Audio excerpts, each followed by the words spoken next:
Mastering Local Marketing is a podcast that Matt Hansen and I do. He's a digital marketing professor. I'm Jim Delo. I own a couple of media, and we're going to go right into it. What if you could knock out an entire month of high-quality social media video content for your local business in 1 hour without buying a single camera or editing a single clip? Here's the problem. You're a small to medium-sized business marketer. That's why you're listening or watching this. And you want content for your social media. You film on your phone, but the lighting is bad and the audio sounds like you're in a bathroom. And you hate editing, so you just leave all the headroom in the shot. You get 17 views. Here's a solution. Transition from the do-it-yourself creator to leveraging content, a content production studio. What? He's Matt Hansen. How you doing, Matt? I'm good. Welcome back. All right, man. I'm going to go right at you. What's a content production studio?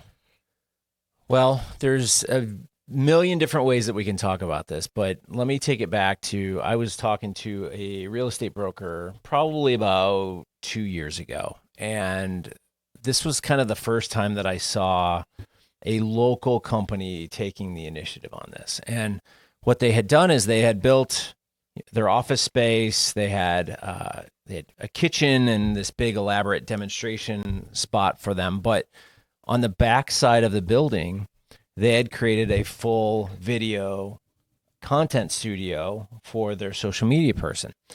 And, you know, at that time, their social media person, I think, was 20 years old, fresh out of, maybe just right out of school. I'm not quite sure. But you know, they were producing some content and they were shooting everything outside on their iPhone and all those types of things. But they had built this studio and it wasn't being utilized.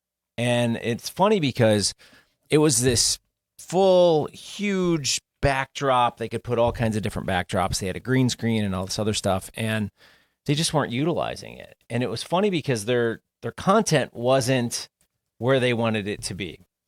So I've been watching them from afar. I didn't end up working with them, but I've been watching them from afar, and they're starting to use it more and more now. They're putting out content. They're inviting their real estate agents to come in and do different things, and they have their own little content studio in-house, right? So what we're talking about today is we're seeing a lot of different studios pop up, especially around the Chicagoland area, where you can go in, you can rent space, they will shoot your podcast, they will shoot your social media, they'll shoot demonstration videos, they will, we talked about, you know, online live selling, they do stuff like that, but they will build 2, 3, 4 different studios, and you can choose and you can rent it by the hour, or they can do all these different things for you, all these different services. And it's really just, you sit down, it's kind of like what we do on this, where you sit down and you just have a conversation.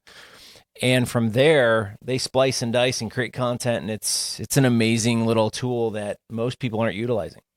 You know, just to add to that, you do the podcast. You know, we're at 25 minutes here, and that is only because it's radio, and we need a 20 to 25 minute cut to play every half hour, and that's what we do. But actually, the trend is like 6 to 10 minute micro podcasts, and I think we're going to have to go that way and maybe just put 2 together every half hour. Right. But what happens when you go into that studio? Yeah, so, you know, just like today, I walk in, say hello, we sit down, we've got kind of an idea what we're going to talk about, and we sit down in front of the microphones. We've got producers sitting behind a computer over there. We've got a couple different monitors, a couple different cameras. Lighting is fully set up. The backdrop is there, and you know, with us, we can modify the TV screens behind us with the logo of what's going on. But obviously, it's really, really easy. You just walk in, and 5 minutes later, you're on the radio, or you're shooting a podcast, or you're shooting social content, and you can drop that in and splice and dice it however you want to do it. But I think this is the new way that people are going to start doing it. Say that again. I think this is how people are going to start doing it. So let's go back to the company that built that in the back. Now, just so everybody understands, we have been a radio station for 103 years. Almost that entire length, we sell time. It's called brokered time. It's part of the radio culture. And it helps you hit payroll and all that stuff. And people use your audience. I host a morning show after that, but we have seen a massive turnaround where people, all right, now we're doing it on YouTube. Now we're doing it on TV. Now they're like, all right, give me a file right after I want to go cut it. Now it's even like, all right, we want, all right, thanks for the podcast. Thanks for putting it on Apple, YouTube. Thanks for playing it on your radio station. But we want the file because we're going to take it. We have a social media person and they're going to cut it up. Half of people have a social media company that advertise here and sponsor here. The other half are like, well, we'd love to have a clip. So to geek out on this, you asked me today, should we do it from my office where I'm at home and you're in your office, or should we do it here in the studio? From a technical aspect, and I think Semino will probably agree with this, is that it's easier to do it on Riverside because then there's 2 camera shoots. It'll edit it for yourself. As soon as you're done, Riverside will kick out 5 different clips for you. How long do you want one? 15 seconds, 30, and a minute, blah, blah, blah, and it'll have them ready, and you just tell it how long you want it to be. So I just want everybody to know you don't have to travel to a podcast studio or a content creator, but let them handle it because they'll still edit it. They'll put the graphics. It'll be smooth into Apple, Spotify, YouTube, all that stuff. Here, we also play it on the radio, give it distribution. But I'm with you. It's like maybe in the last 2 weeks, it's just kind of a brick big enough to hit me in the head. Like, wow, look what's happening here. Now, content creator in Chicago is doing, look at what they can do. Chicago podcasting. I mean, those are 2 of them, but I think there's like 6 that pop up when you Google them. Mm-hmm. I mean, is this a fad? No, I think we figured out a way to make content really easy. And that's what most companies struggle with is the fact that, okay, I got to set my phone up. I got to get the lighting right. I got to get the microphone right. I got to get the sound levels. Your doorbell goes off halfway through, right? All these different things that can happen, or your dog barks, right? So I always worry about that when we do the podcast from home, that I've got a little dog and every time somebody walks by the front window, she barks. So I'm waiting for that as we're doing it.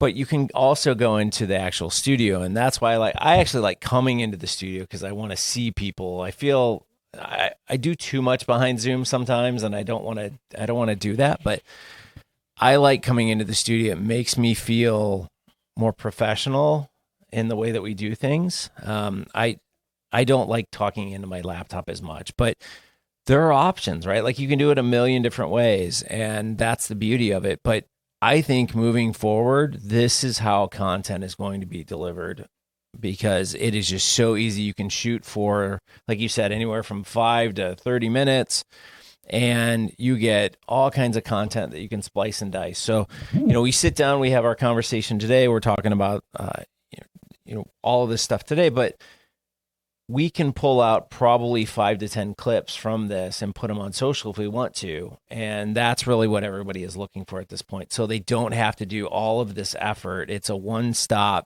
sit down, have a conversation, shoot the video, and then crop it from there, create these little magic clips, as they call them. And a lot of the software that you have and a lot of the software that's available out there will allow them to do the titles and the subtitles, all that kind of stuff. But I love it. Transcript is huge. Transcript is huge, yeah. And just so you understand, like the editing isn't, you don't go in and edit it like on Premiere anymore. You just go to the transcript and zip this out, you zip that out, that kind of thing. So I actually let my Premiere license go because of that. You want to know something? We're considering it. Yeah. We still do a lot of sports highlights. Can't really do that. I mean, you have to be able to splice and dice, as you say. But here's the thing. So the small to medium business marketer, could be the owner, could be the head of marketing exec. They're like, all right, man, I need to get in on this. But all right, I hear the word authentic storytelling. I hear the phrase, tell your story or somebody else will. I get all that. I get that you need it for social media. But the question we always get is, well, nobody's going to care about my business, or, what should the content be, or why would I want to do that? And what would you say to that?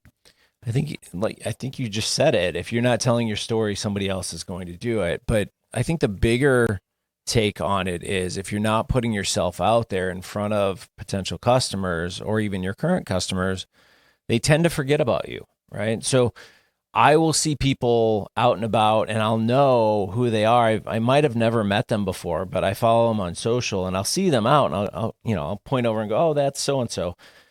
It's because I've seen content online, right? So we all follow people online, whether they're local or national or international. But if you see them out and about, you start to recognize them. You start to know what they stand for, right? So I think small businesses need to be out and about, and a lot of times we do this through events and sponsorships and all that kind of thing. But we're spending so much time online that those algorithms are going to serve you up in your local areas. You might as well be on there because your competitors are jumping on there if they're not already doing it today. And I know a bunch of people that I deal with have dynamic social accounts where they are just churning out content. And when I say content, I'm not saying 1 or 2 videos a week. I'm talking multiple videos per day, if not tens of videos per day. And I know that sounds like a lot, but honestly, if you sat down like what we're doing today and you shoot a podcast and you've got 25 minutes of a podcast that goes out there, we're going over to the radio to thousands of listeners.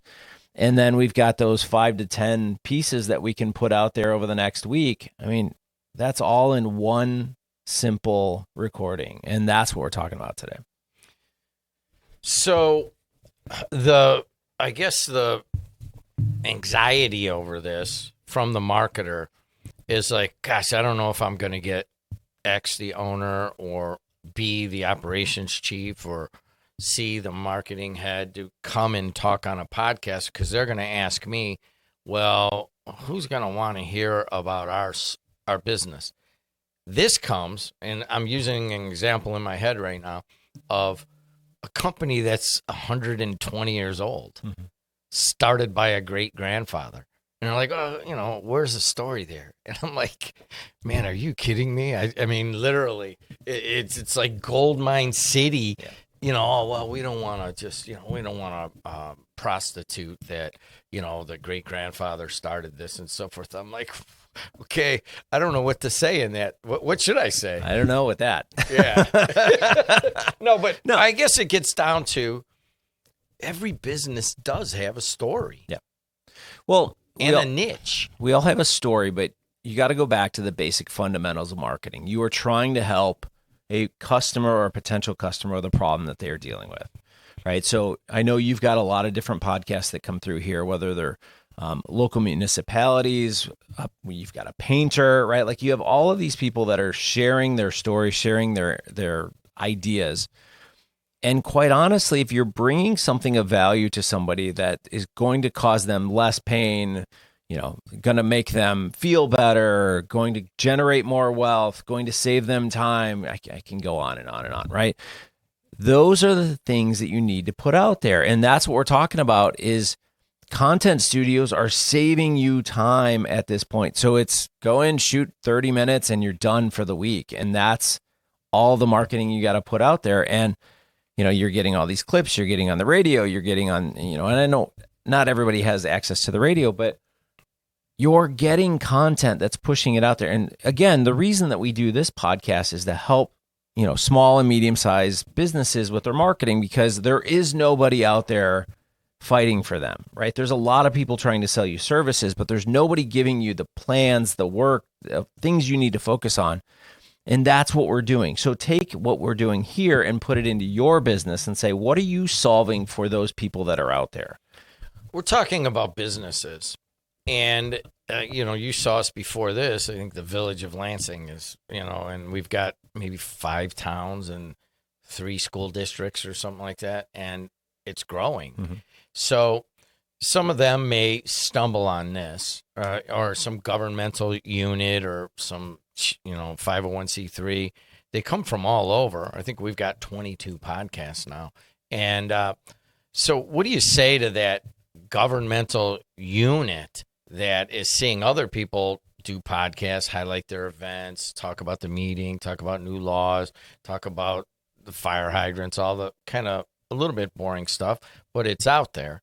What do you say to them? I mean, does every town and city and governmental unit need some sort of content? I think they do. I think, many of the things that I see for my town, for my area, are based on those specific town, city areas on Facebook or Instagram or whatever it may be. Let's face it, they don't have a marketing person, right? Government entities don't have marketing people. So they're looking to develop content. Many times it's, Sherry in the office. Well, I've done a few things, and, then she gets the role of shooting content. It's really done. It's done okay. But most of the people that I talk with don't have the technical knowledge. They don't know how to do social media right, all these different things. So they're looking for some guidance. And again, a content studio will give you tips and tricks along the way and tell you this is how others are doing it. Here's where we're seeing successes. And then again, cropping that full recording into little bite-sized pieces gives you content that you can run for an entire week. So if you're shooting one podcast or you're shooting one audio, one video, whatever it may be that you're trying to do every single week, you're getting content that you can overlay. So even if you just do an audio version, you can overlay it onto some video. And, there's a variety. I mean, you could do that in something simple like iMovie if you really wanted to. But that's what I'm saying is it's an easy way to get content to push out as fast as you possibly can. Let's talk about audience. So you get your owner either to come to a studio or honestly, we prefer doing it in their offices. We make them buy a lavalier mic and just plug it in the side and get the reasonable sound. Riverside takes the echo away if there is one.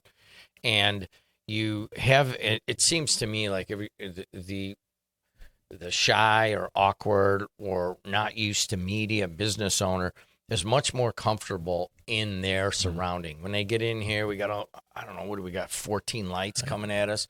I mean, that doesn't even count behind us. They're like, oh my gosh. And I felt it. It was just like, you could just feel the tension in the back of their neck. But then they do the podcast. Oh my gosh, that's all we got, or this is it. But listen to this. All right, here's a comment.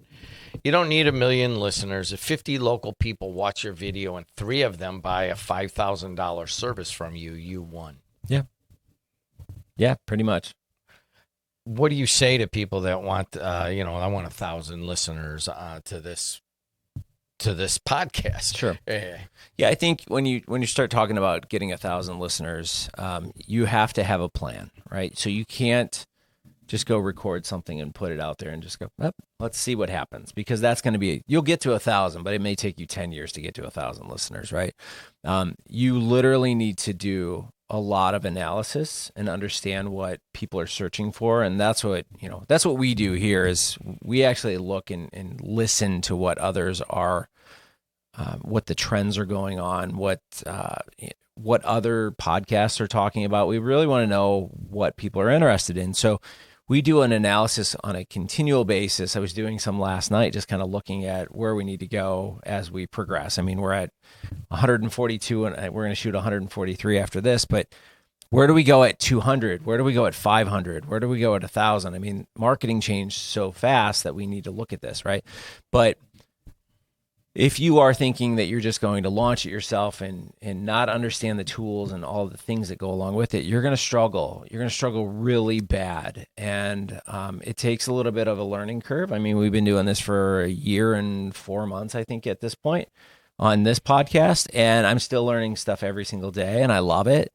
But that's what I love to do. And, we're now implementing the same strategies that we have with this one into other podcasts to get them to move faster than they were previously. So that's what I would say about it is hire the right people, interview the right people, and then always ask the question is, what's your best producing podcast, right? Like what's going on there? And then you can have those conversations with them and say, well, we started this one and here's what we did. And we started to look at some of the keywords and the content that was being shared. And we looked at descriptions and, whatever else we've done into it. Right. But that's what you need to start asking those questions is, where do I want to go? Where am I not? Where am I today? What are my capabilities? What are their capabilities? And how are you going to use it? And then how are they going to help you along the way? Because that's the biggest thing. Think about the beginning of this podcast. When we started this on the first couple months of 2025, AI it was around, but it wasn't like it is. It's just kind of kicking in. Just people, 1% of people were going at it. That now, there's tens of thousands going at it, hundreds of thousands making a career out of it. Maybe a few thousand then were making a career out of it. And then the other thing is content creators. Yeah, they were around. We were around. We did it, but it was a different form. It was for a radio thing. Now we're like moving into, oh my gosh, people want it for social media. They want the file right after. I can't tell you how many people are leaving. They're like, oh, when am I getting that file? All right. And the light bulb didn't go out till right? 2 weeks ago. So AI and content creation were not a thing when we started the podcast, but they are now. So what's today's takeaway? Today's takeaway is to basically say what you knew about developing content 2-3 years ago has completely changed. And it's really kind of changed, and I would say even in the last 6 months, right? So you can use AI to help you develop content. You can use a variety of creator studios or your own kind of software if you really want to, and sit down and kind of record these things. Let the systems, let the creative studios do the hard work for you, because quite honestly, what I used to pay for social media content for my clients is so astronomically huge compared to where we are today. Prices have come down. It's so much easier to get content out. So there's really no reason that you can't do it. Look into what's around you. And, if you don't have it around you, I'm sure Jim can help you find it. That's right. Honestly, we have Adriana Alvarez she's gone to the podcast conferences. She's studied under Matt Hansen as he has moved into podcasting and teaches it now at Purdue Northwest. But mostly tell your friends about the podcast, Mastering Local Marketing. If you're a marketer, tell others. And if you want to, us to talk about something, or you want to get on the podcast, just email me, jed@wjob1230.com. Thanks a lot, Matt. Thank you. Thanks a lot, Joe Cimino. Until next time, see you later.